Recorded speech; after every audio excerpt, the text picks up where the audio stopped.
할렐루야. 읽은 본문의 말씀을 중심으로 해서 교회는 기도하더라. 제목을 한번 따라 하실까요? 교회는 기도하더라. 교회는 기도하더라 라는 제목으로 하나님 말씀 증거하겠습니다. 우리는 지난 시간 안디옥 교회의 등장에 대해서 함께 말씀을 생각해 보았습니다. 안디옥 교회는 아들 교회라 했고 엄마 교회는 예루살렘 교회라 했습니다. 안디옥 교회는 어떤 교회라고 했죠? 그 교회의 특징이 있다 했습니다. 맞습니다. 평신도 중심의 교회였다고 했습니다. 평신도들이 영적인 주도권을 가지고, 그렇죠? 영적인 주인의식을 가지고 모두가 함께 뛰는 교회가 안디옥 교회였다. 그랬기 때문에 선교의 사역을 이렇게 잘 후원하고 밀어주면서 선교 중심적인 교회로 성장해 나갈 수 있었다라고 하는 것을 우리가 생각해 보았습니다. 그리고 예루살렘 교회가 큰 흉년을 맞아 기근의 때에 어려움을 처하게 되었을 때 안디옥 교회 성도들은 모두 모금 운동을 통해서 헌금을 모아서 바나바와 사울 편에 예루살렘 교회에 헌금을 보내어서 어려움을 당한 엄마 교회의 성도들을 돕고 섬기는 일에 마음을 모을 줄 알았던, 복음이 머리에만 머무른 것이 아니라 어디로? 가슴으로. 복음이 가슴으로 내려와서 이 가슴 속에 있는 복음이 어디로? 손과 발로 이어진 그런 교회가 바로 안디옥 교회였다라고 했습니다. 안디옥 교회의 등장과 관련해서 바나바와 사울의 역할이 굉장히 중요했다. 그러나 그럼에도 불구하고 평신도들의 이 중심적인 사역이 있었기 때문에 이들은 곧바로 바울과 바나바를 선교 현장에 보내버릴 수 있었던 그런 사역을 감당할 수 있었던 교회였다. 우리 교회도 김영광 목사를 바로 파송을 하더라도 하나님의 은혜 가운데 이렇게 신앙생활을 하고 또 교회를 구성하고 또 진행하고 하는 부분에 있어서 크게 어려움이 없을 수 있을 정도로 그렇게 평신도들이 함께 뛰는 교회가 되어야만 정말 건강한 교회가 될 수 있다라고 하는 것을 우리 함께 생각해 보았습니다.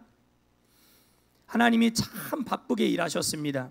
지금까지 사도행전 1장부터 11장까지의 쭉 내용을 우리가 한번 생각해 봅시다. 예수님께서 부활 승천하셨습니다.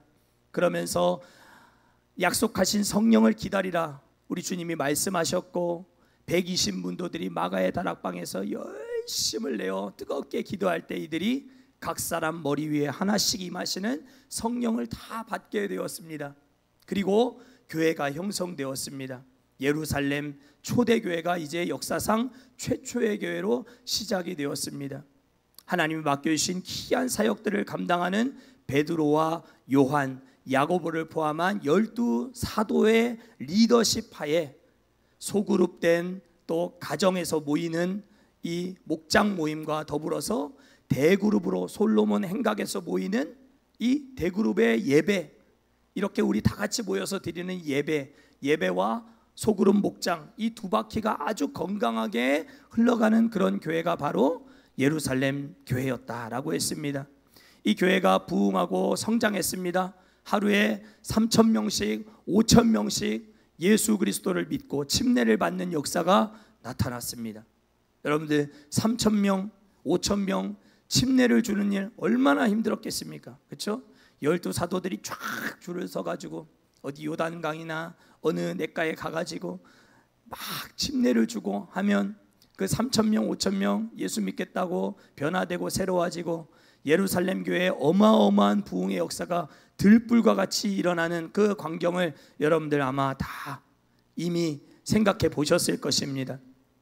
그런데 이렇게 예루살렘 교회가 3,000명 5,000명씩 어마어마한 대그룹으로 성장해 나가는 것을 주의 깊게 바라보고 있던 유대 종교 지도자들은 눈의 가시와 같이 이 예루살렘 교회의 부흥을 생각하고 바라보고 있었습니다. 그리고 이 부흥을 어떻게 꺾을 수 있을까 생각하면서 베드로와 요한을 계속 감옥에 집어넣고 핍박하고 어떻게 너희가 이렇게 예수의 이름으로 쓸데없는 복음을 증거하여 우리가 십자가에 못 박은 예수를 너희가 이렇게 계속 증거하느냐 핍박을 했지 않습니까? 그렇게 베드로와 요한이 계속 감옥에 갇히는 이런 어려움 속에서도 교회는 부흥하고 성장했고, 결국 베드로와 요한은 말씀을 전하는 일에만 전무하겠다.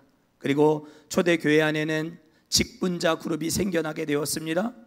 교회가 부흥하고 성장하니까 직분을 받아야 될 사람들이 생기게 된 것이죠. 7명의 집사님들이 생겨났습니다. 이분들은 다 안수 집사님들이었어요.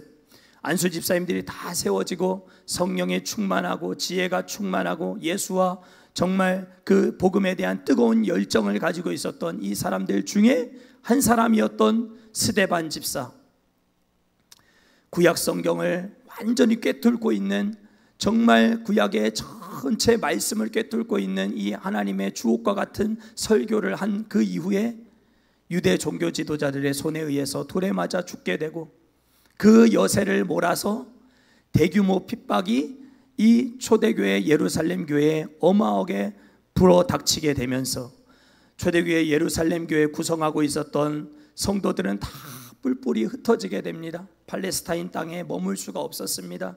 저기 아람 땅으로, 루따로, 또 저기 수리아 안디옥으로 이렇게 다 흩어지게 되는 이런 상황 속에서 하나님께서는 흩어진 사람들을 통해서 또 새로운 역사를 일으켜 나가실 준비를 해나가고 계셨는데, 그 증거가 바로 사도행전 9장에 나오는 유대 청년 혈기가 왕성하여 눈에 살기가 등등하여 예수 믿는 사람을 잡아 죽이려고 하던 누구?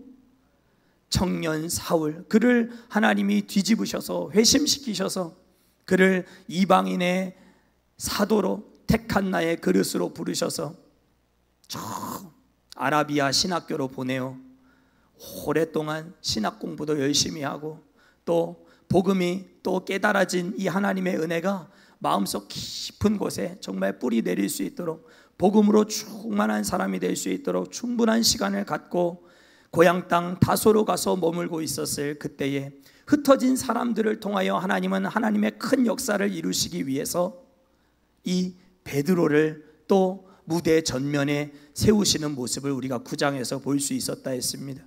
가는 곳곳마다 신방하고 흩어진 성도님들을 위로하고, 또 아픈 자들을 일으키고 치료하고 죽은 자를 살리고, 심지어 무두장이의 집까지 들어가게 되는 베드로가 넘었던 첫 번째 장벽이었죠.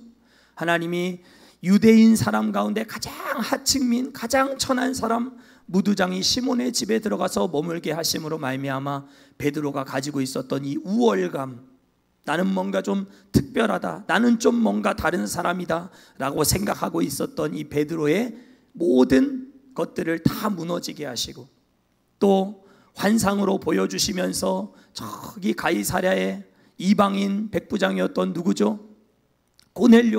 고넬료와 기도가 만나게 하시는 역사로 말미암아 고넬료를 만나 고넬료뿐만 아니라 그의 온 가정에게 복음을 전하게 함으로 말미암아 그들이 예수 믿고 구원 얻게 되는 역사를 경험케 해 주심으로 이방인들에게도 여전히 복음 전하는 일이 필요하구나, 베드로로 하여금 이것을 깨닫게 하셨단 말이에요. 선민의식에 사로잡혀 있었던, 나 아닌, 유대인 아닌 사람들은 사람도 아니야 라고 생각했던 이 베드로가 이방인 고넬료에게 복음을 전하면서 두 번째 장벽을 넘어서고, 그리고 예루살렘으로 돌아왔던 베드로, 또 누구를 만나게 되었습니까?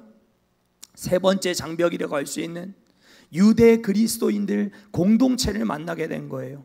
가장 높은 장벽, 똘똘 뭉쳐있는 베드로 같은 사람이 수만 명 모여있는 그 예루살렘 초대교회 성도들에게 복음을 전하게 하심으로 말미암아 나로 하여금 이방인 고넬료를 만나서 복음을 전하게 하셨던 그 모든 일들을 말하게 하심으로 이 유대 그리스도인들 가지고 있었던 그 모든 선민의식을 내려놓게 하시고, 우리가 어디로 가야 된다? 우리 모두가 어디로 가야 된다? 이방인에게로 가야 된다. 나만 갈 것이 아니라, 나만 고넬료에게 갈 것이 아니라 너희도 다 같이 나가야 된다, 다 같이 복음을 증거하는 사람이 되어야 한다 라고 하는 세 번째 가장 높은 장벽, 예루살렘 교회라고 하는 장벽까지 넘게 하시는 이 하나님의 신묘막측하신 역사가 여기까지 이어지면서 이방인에게도 복음이 필요했다라고 하는 이 정말 예루살렘 교회의 깨달음의 그 열매가 바로 수리아 안디옥에 세워진 안디옥 교회였다라고 하는 것입니다. 안디옥 교회는 하나님이 지금까지 유대 그리스도인들을 만지고 성령으로 인도하셔서 결국 맺게 해주신 열매가 안디옥 교회였습니다. 안디옥 교회가 없었다면 바울은 1차, 2차, 3차, 4차 선교를 감당할 수가 없었어요. 안디옥 교회와 같은 본부 교회가 든든하게 평신도 그룹의 선교 중심적인 교회가 뒤에서 딱 버티고 있었기 때문에 바울이 마음껏 선교 사역을 감당해 나갈 수 있었다라고 하는 것을 우리는 알게 돼요. 이제 13장부터 13, 14, 15, 16, 17, 18, 19, 20, 21 이렇게 계속해서 1차, 2차, 3차 선교가 이제 진행이 되거든요. 그 가운데 안디옥 교회의 이 탄생과 성장에 우리가 관심을 가져야 하는 것은 너무너무 중요한 일입니다.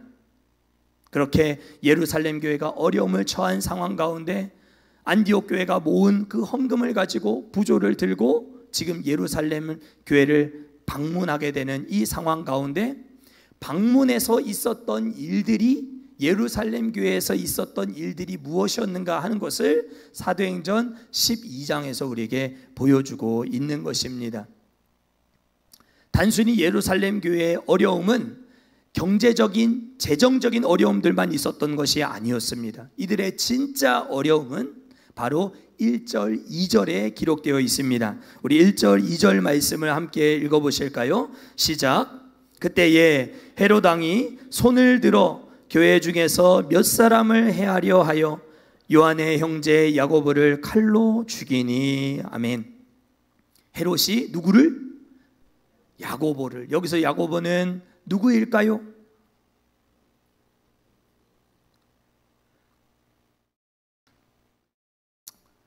바울이요?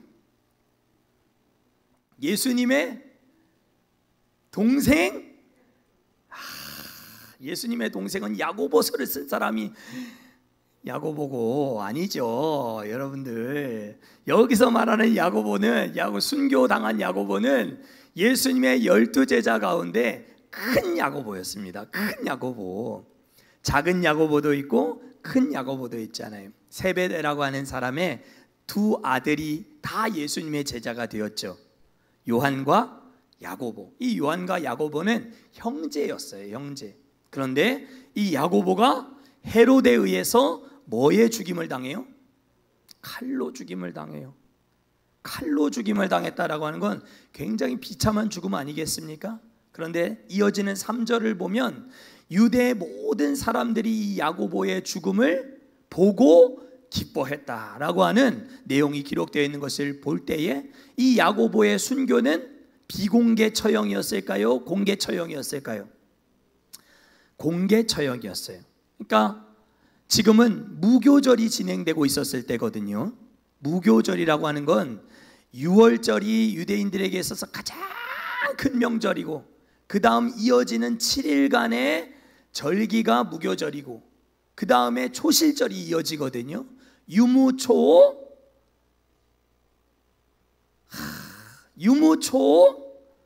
나속장. 나 진짜 이게 어렵네.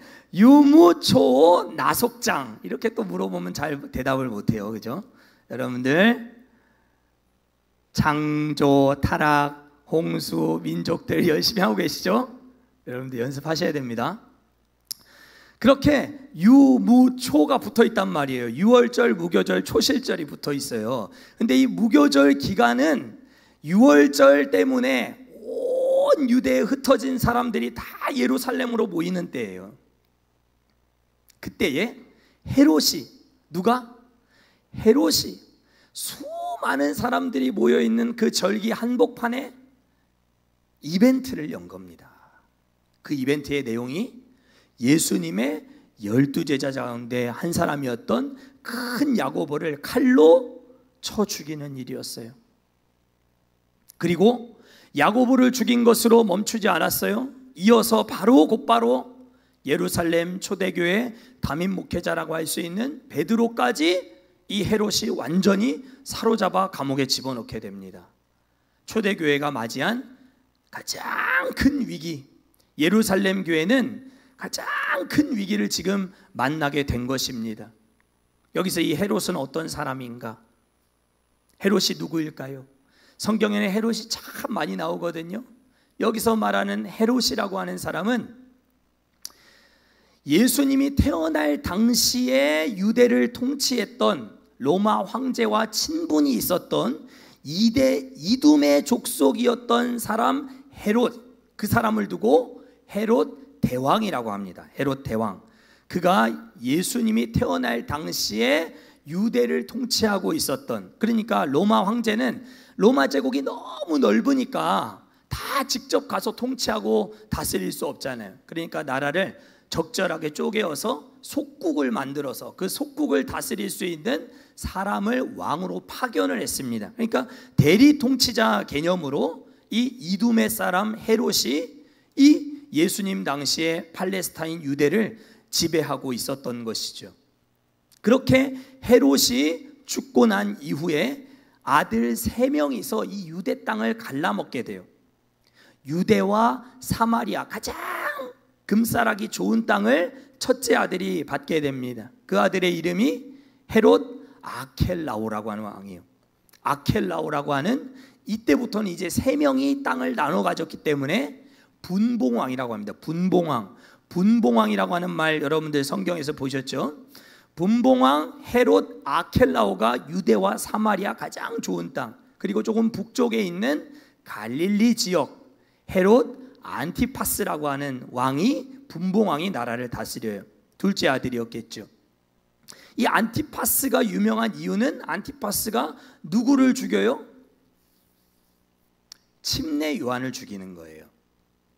그리고 세 번째 아들이었던 헤롯 빌립, 이 헤롯 빌립이 저 가장 북쪽 가이사랴 빌립보, 지금으로 말할 것 같으면 저 바산 그 골란 땅 가장 북쪽에 있는 땅, 그 땅을 이 헤롯 빌립이라고 하는 사람이 이렇게 다스리게 되었습니다. 그리고 나서 이제 이 헤롯 대왕의 다른 아들, 이 3명의 분봉왕 말고 다른 아들의 아들이 바로 헤롯 아그리파 1세라고 하는 사람이에요. 굉장히 가계도가 복잡하죠. 이 바로 헤롯 대왕의 이 아들은 왕자리를 차지하지 못하고 일찍 죽었어요. 그러니까 3명의 아들이 다 땅을 나눠 가질 때 몇째 아들인지 알 수 없는 이 4번째 아들의 아들이 이 삼촌들의 이 3개로 흩어진 땅을 다 통일합니다. 하나로 다 통일을 해서 자기가 왕이 돼요. 그 사람이 바로 헤롯 아그리파 1세, 오늘 사도행전 12장 1절에 나오고 있는 헤롯입니다. 아그리파라고 해놨으면 우리가 헷갈리지 않을 텐데, 저기 사도행전 25장으로 넘어가면 또 아그리파 왕이 또 나오거든요. 그 아그리파는 이 아그리파와 다른 사람이에요. 그러니까 헤롯이라고 하는 이 가계도가 복잡하니까 우리가 다 이해하기 어려운 부분이 있지만, 오늘 12장 1절에 나온 이 헤롯 아그리파 1세는 우리가 아주 잘 알고 있는 하나님의 주의 사자가 그의 육신을 쳐서 충을 먹어서 벌레 먹어 죽은 사람이 바로 이 헤롯 아그리파 1세라는 것입니다. 그러니까 그는 일찍 죽고 아주 어린 나이에 왕이 되었던 사람이 헤롯 아그리파 2세였어요. 거의 그리스도인이 될 뻔했던 사람, 사도행전 25장에 나오잖아요.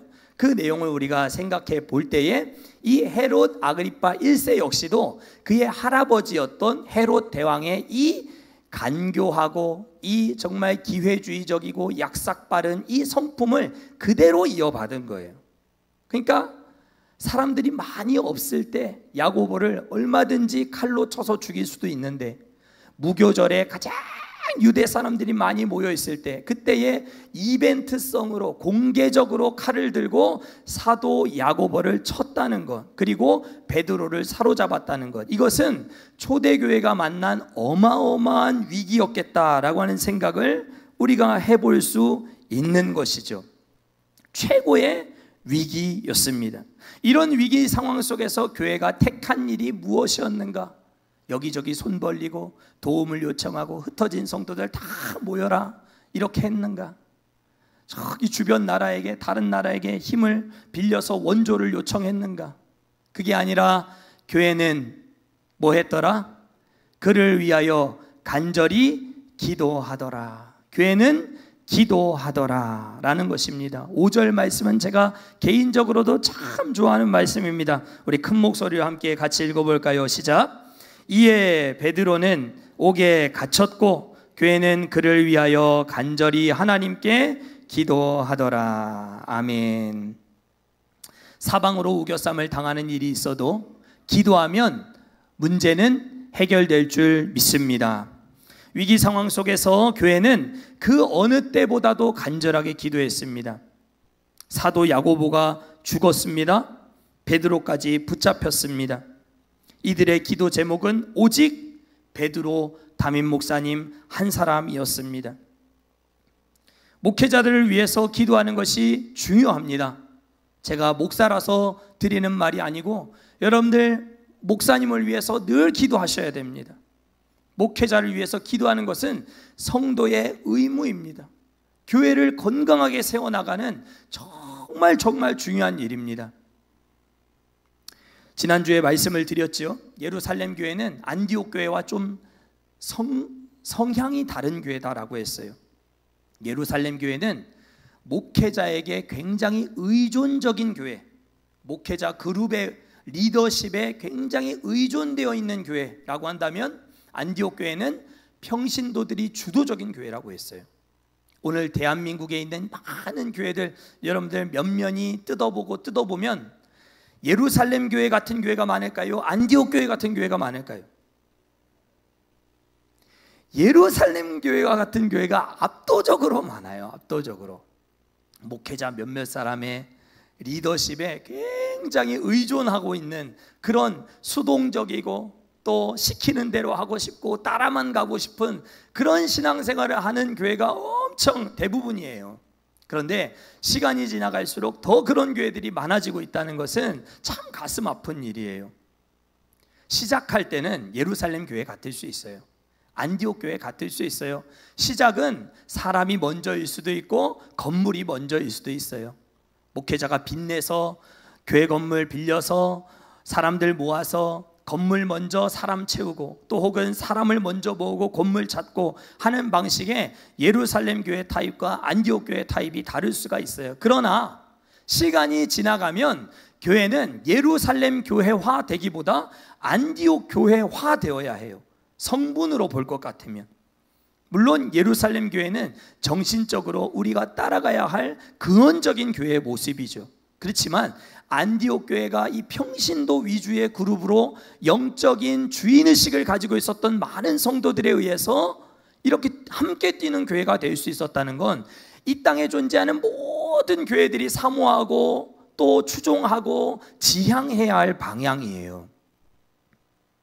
그런데 시간이 지나갈수록 어려운 교회들이 참 많아요. 초고령 사회를 맞이하고 있는 대한민국, 교회 안에 있는 성도들도 연령이 점점 높아지고 또 아이들은 다 빠져나가고 젊은이들은 가나안 교회, 가나안 교인, 여러분들 들어보셨습니까? 가나안 교인이 무슨 뜻이죠? 안나가 교회, 안나가 교인 아닙니까? 안나가 성도, 안나가 성도. 가나안, 거꾸로 해서 안나가. 진짜예요 권사님, 웃을 일이 아니에요. 이게 진짜 교회적으로 엄청 유명한 그런 단어예요. 안 나간다는 거예요. 교회 좋고 하나님 좋은데 성도 싫다는 거야. 사람 싫다는 거야. 하나님 좋고 예수님은 믿겠다는데 관계 맺는 거 싫다는 거야. 그러니까 집에서 혼자 예배 드리겠다는 거죠. 혼자 온라인으로 송금하고 헌금 드리겠다는 거예요. 그런 젊은이들이 굉장히 많아지고 있어요. 우리 통영만 해도 한 걸음만 우리가 안쪽으로 들어가서 시골로 들어가 보면 연세가 많으신 성도님들로 구성된 교회들이 상당히 많고 목사님은 은퇴할 때가 다 됐는데 아직도 막내 역할을 하고 있어요. 전등이 나갔습니다. 목사님, 병원을 좀 가야 될 것 같습니다. 목사님 그럼 막 운전해서 가가지고 실어가지고 병원 모시고 가고, 집에 전등 갈아주고, 또 방충망 뜯었으면 방충망도 교체해주고, 핸드폰 뭐 안 된다 하면 핸드폰도 만져주고 고쳐주고, 목사님이 거의 60 이상 돼서 은퇴할 때가 다 됐는데 아직도 막내 역할을 하시면서, 심지어 장도 봐주신다는 목사님 이야기도 들어봤어요. 그뿐이겠어요? 농사를 짓는 성도 있으면은 때 되면 함께 끌려가가지고 김도 메고 고추도 따고, 그 일들을 목사님이 가장 젊으니까 다 해야 되는 그런 상황이에요. 그런 교회가 평신도 주도적인 교회 될 수 있겠습니까? 없겠습니까? 쉽지 않지요. 그러나 불가능하다고 생각하시면 안 돼요, 여러분들. 아무리 그런 교회라 할지라도 목회자를 위해서 성도들이 기도할 수 있어요, 없어요? 성도들은 호흡이 닿을 때까지 할 수 있는 귀한 사역이 있어요. 기도에는 뭐가 없다 했어요? 제가? 다 잊어버리셨네. 기도에는 뭐가 없어요? 예? 기도에 뭐가 없다 했잖아요, 제가. 기도에는 은퇴가 없다 했잖아요, 은퇴가. 기도는 은퇴가 없어요, 여러분들. 숨 깔딱깔딱 넘어가기 직전까지, 마지막까지, 주님이 오시는 그날, 그 전날까지도 할 수 있는 사역이 기도예요. 여러분들, 기도라고 하는 방법이 우리에게 남아있는 한 평신도 주도적인 교회가 가능하냐 불가능하냐? 당연히 가능하다라는 것입니다. 여러분들, 우리 교회가 교적상 지금 등록되어 있는 성도가 몇 명인 줄 아십니까?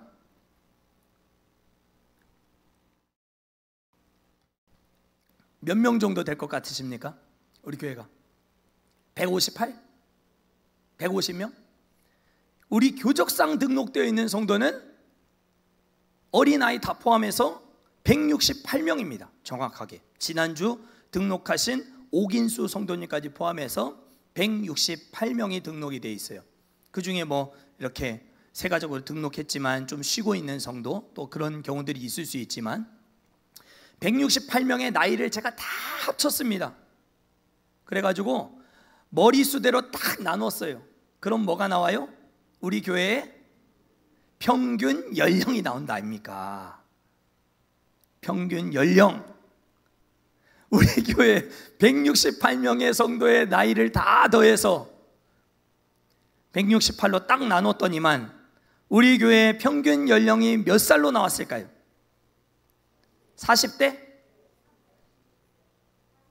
50대? 네?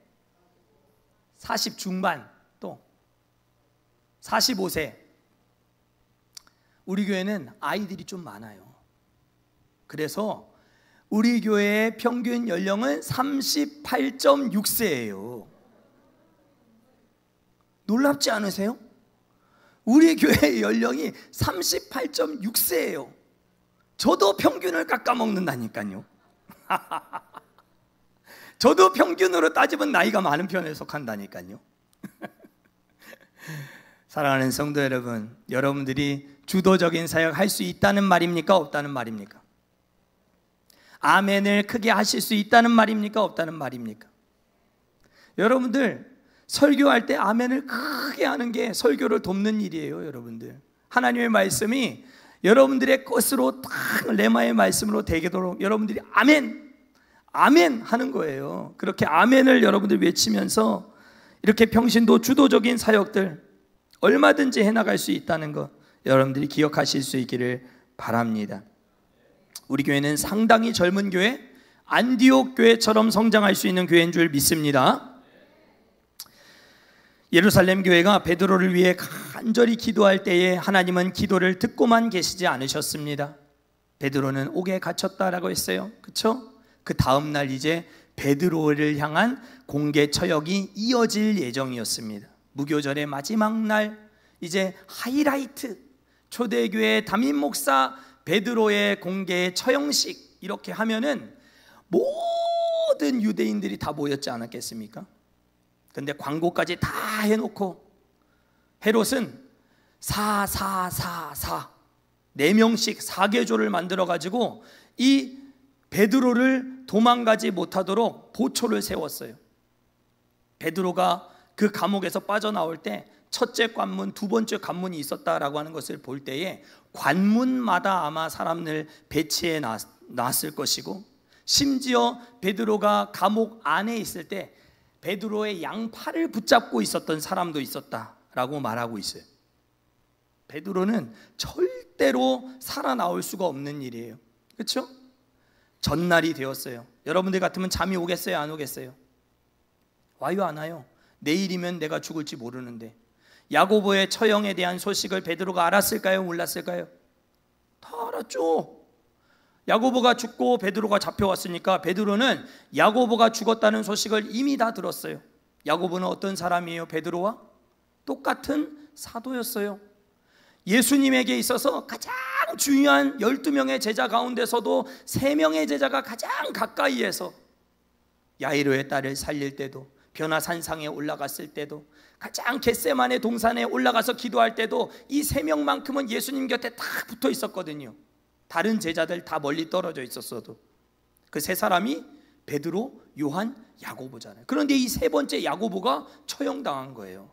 그러면 감옥에 갇히게 된 베드로가 가질 수 있는 생각은 나도 이제 곧 야고보와 같이 될 수 있겠다라는 생각을 할 수밖에 없었을 거예요.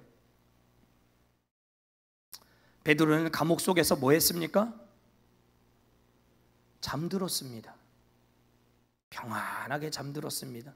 주의 천사가 내려와서 그의 옆구리를 쳐서 깨웠다라고 기록되어 있어요. 아주 깊은 잠에 드는 거예요.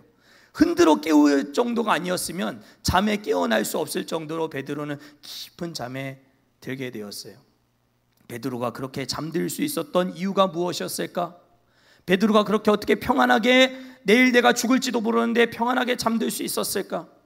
그것은 죽은 자를 다시 살리실 영원한 천국이 내게도 있음을, 야고보가 간 그 길을 나도 따라갈 수 있게 됨을, 그는 천국을 진짜로 영원함을 믿고 있었기 때문에 그렇게 깊은 잠에 빠져 있었던 거예요. 야고보의 순교 현장을 바라보면서 나 역시 순교하면 하나님 앞에 갈 수 있다라고 하는 평안한 마음이 그로 깊은 잠에 빠지게 만들었어요. 그러면 교회는 뭘 위해서 기도했을까? 우리가 이걸 생각해 봐야 되겠죠. 교회는 그를 위하여 간절히 하나님께 기도하더라 했는데, 그럼 뭘 놓고 기도했을까요? 베드로 살려달라고 기도했을까요? 저는 그렇게 생각하지 않아요. 교회는 그때 모여서 베드로가 감옥에 갇혔을 때 베드로를 살려달라고 기도하지 않았어요. 왜냐하면 그 이후에 이어지는 구절들을 보면 이 교회 성도들이 실제로 기도했는데도 불구하고 베드로가 살아서 나왔을 때 그를 베드로라고 믿지 못했어요. 그러니까 살려달라고 기도한 게 아니에요. 뭐라고 기도했는가? 베드로가 끝까지 믿음을 지킬 수 있도록 기도했다라고 하는 것을 저는 이 본문의 말씀과 내용을 통해 확인할 수 있었어요. 사랑하는 성도 여러분, 그럴 리 없겠지만 제가 만약에 진리의 복음을 전하다가 누군가에게 붙잡혀서 죽을 위험에 처하면 저희 와이프를 제외하고 모든 성도들은 다 믿음을 끝까지 지킬 수 있도록 기도해 주실 수 있기를 부탁드립니다. 저희 와이프는 과부가 되면 안 되니까 저를 살려달라고 해야 되겠지만, 그렇지요? 여러분들은 성도니까, 목사님이 그렇게 위태로운 상황을 맞이하게 되더라도 끝까지 믿음을 지킬 수 있는 목사가 될 수 있도록, 여러분들 미리 제가 말씀드리는 거예요. 앞으로 어떤 시대가 펼쳐질지 모르잖아요. 여러분들 그렇게 꼭 목회자를 위해서 믿음으로 승부하는 사람이 될 수 있도록, 끝까지 믿음을 포기하지 않는 사람이 될 수 있도록, 그렇게 여러분들이 목회자가 영적으로 강건하고 깨어 있을 수 있도록 그렇게 기도해 주셔야 할 줄 믿습니다. 오늘 그러한 기도로 하나님 앞에 나아가는 여러분들 자기 주도적인 그런 성도님들 다 되실 수 있기를 주의 이름으로 간절히 축원합니다. 우리 함께 찬송하고 기도하도록 하겠습니다. 우리 아까 불렀던 찬양, 내게 허락하신 시련을 통해 함께 찬양하고 기도하겠습니다.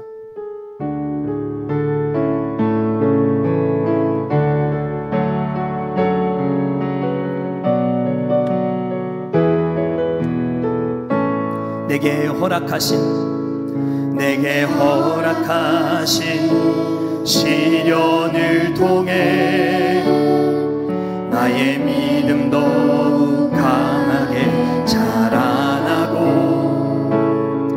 험한 산과 골짜기 지나는 동안 주께 더 가까이 나를 이끄시네. 내가 겪는 시험이 어렵고 힘겨워도 내 주님보다 크지 않네. 내 앞에 바다가 갈라지지 않으면 주가 나로 바다 위 걷게 하리. 나는 믿네. 주의 능력으로 내 삶 새롭게 되리. 나는 믿네. 주의 능력으로 담대히 나가리라. 주와 함께 싸워 승리하리라. 날마다 믿음으로 나 살아가리. 내게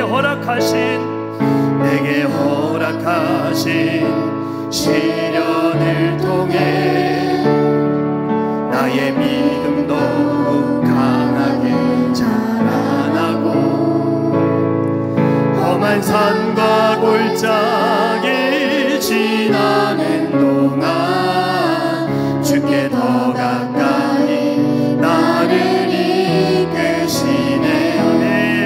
내가 겪는 시험이 어렵고 힘겨워도 내 주님보다 크지 않네. 내 앞에 바다가 갈라지지 않으면 주가 나로 바다 위 걷게 하리. 나는 믿네. 주의 능력으로 내 삶 새롭게 되리. 나는 믿네.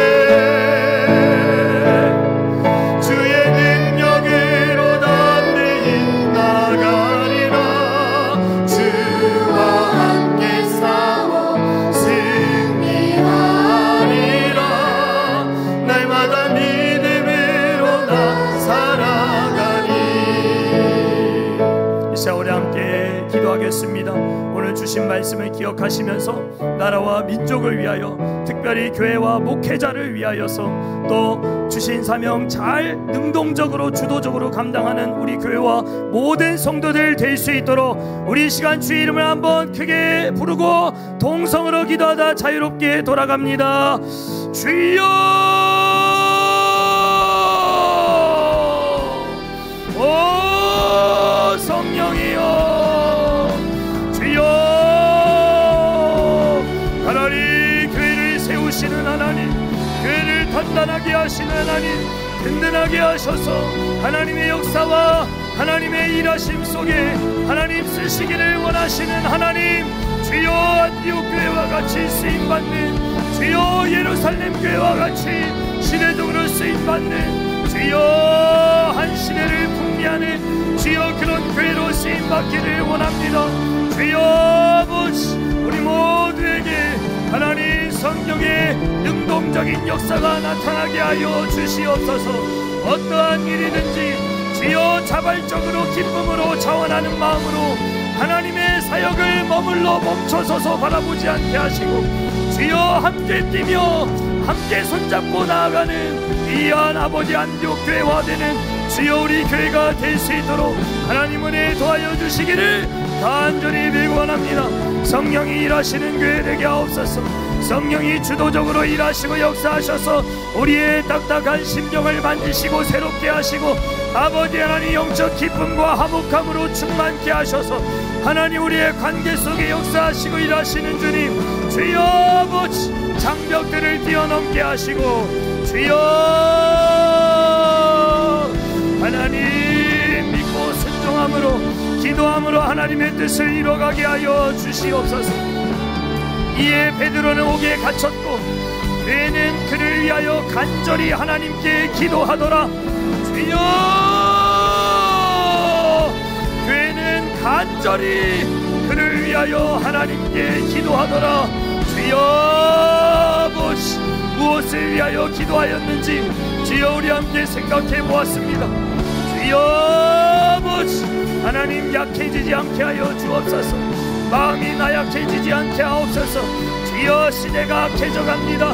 주여 아버지 하나님, 순교를 요구받을 시대를 주여 우리가 살아가게 될지 모르는 주여 아버지 하나님 어둠의 시대를 우리가 아버지 하나님 걷게 된다 할지라도 주여 아버지 베드로와 같이 주여 내 생명 하나님 앞에 맡겨드리고 평안하게 단잠에 빠질 수 있는 주여 평안한 마음으로 순교를 대비할 수 있는 주여 아버지 그런 큰 믿음의 사람 아버지 하나님 은혜의 사람 될 수 있도록 주여 환난의 때에 핍박의 시대 속에 믿음을 지키는 우리가 될 수 있도록 주여 은혜를 더하여 주시옵소서. 성령이여 성령이여 기도함으로 하나님의 뜻을 이루어가게 하옵소서. 주여 기도하면 하나님은 일어나시고 우리가 두 손을 들면 하나님은 두 팔을 벌려 역사하시며 주여 아버지 우리가 무릎을 꿇으면 하나님은 아버지 하나님의 보좌를 박차고 일어나 주여 하나님의 행하실 큰 일을 주여 우리 가운데 행하실 줄 믿습니다. 주여 멈춰서서 잊지 않게 하시고 주여 사람들에게 도움을 구하거나 주여 아버지 원조를 요청하지 않게 하시고 먼저 하나님 앞에 엎드리게 하옵소서. 주여 도울 사람들을 찾고 바라보지 않게 하옵소서. 주여 먼저 하나님 앞에 엎드려 먼저 하나님 앞에 엎드려 기도하는 우리가 되게 하여 주시옵소서. 성령이여 하나님 목회자가 여러 번 바뀐 교회입니다. 주여 아버지 하나님 아시지요. 주여 아버지 목회자를 위한 기도가 아버지 그 어느 때보다 주여 아버지 그 어떤 교회보다 많이 필요한 교회인 것 하나님 아시지요. 주여 아버지 하나님 도와주셔서 온 성도가 일심으로 연합하고 단결하여 주여 아버지 신뢰도 회복되게 하시고 기도도 회복되게 하시고 주여 영적으로 든든히 서서 하나님 영적 강패가 되어 주여 마귀의 불화살을 다 막아낼 수 있도록 주여 마귀의 화전을 소멸하라. 주여 성령이여 영적 전신갑주로 하나님의 전신갑주로 우리를 입혀 주시옵소서. 주여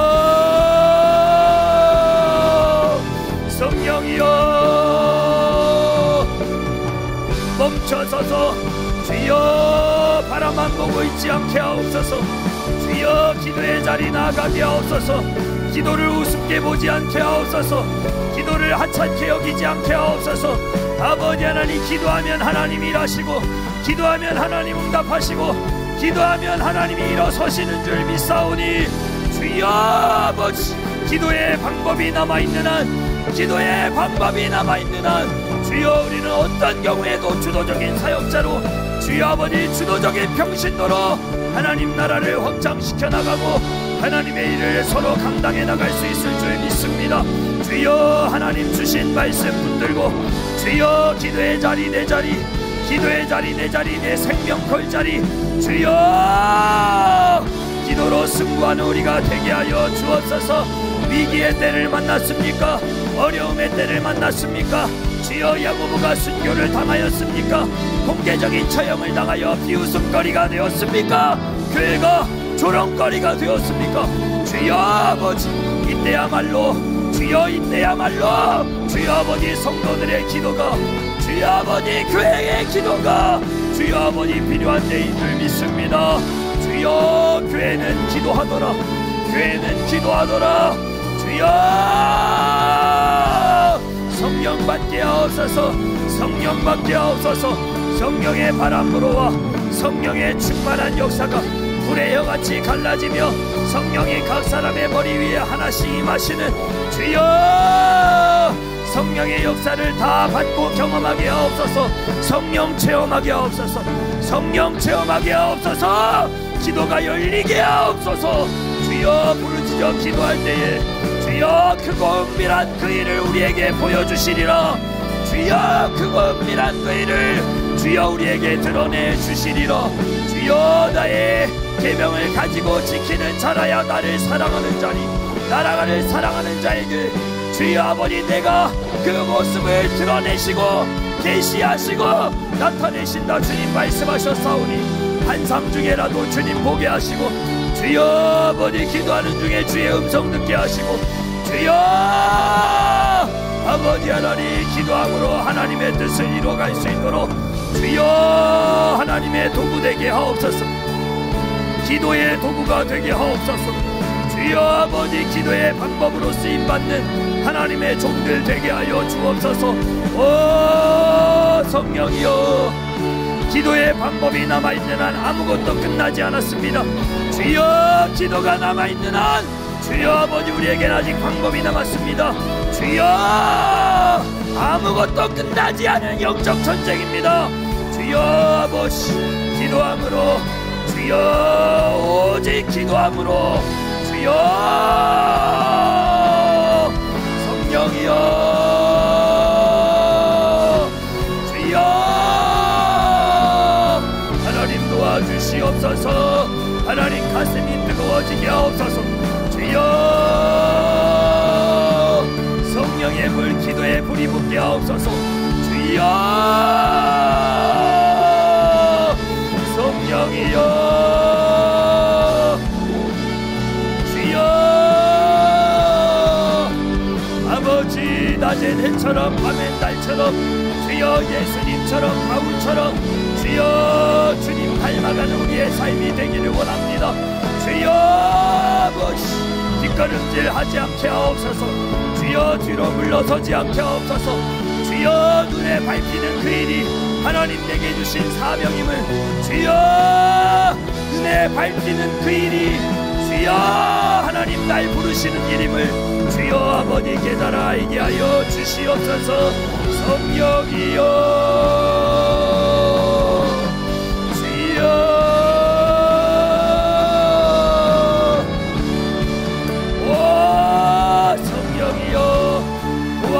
주시옵소서. 성령이여 붙들어 주시옵소서. 하나님 큰 역사를 이루어 주시옵소서. 주여 하나님 기도가 뚫리게 하옵소서. 기도의 깊은 줄을 잡게 하옵소서. 주여 성령이여 영적 리듬이 깨지지 않게 하옵소서. 영적인 리듬이 깨지지 않게 하옵소서. 주여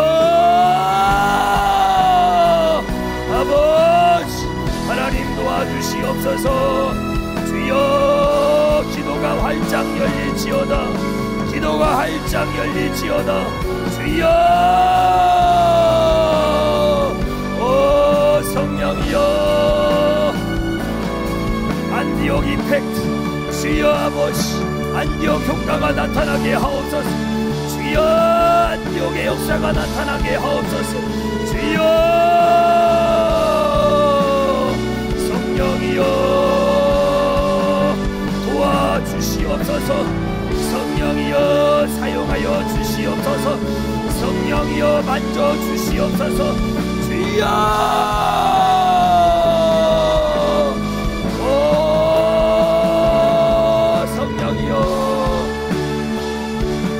하나님 나라와 민족을 위하여 기도합니다. 주여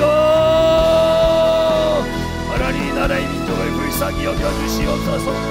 주여 이 나라의 죄악을 주여 용서하여 주시옵소서.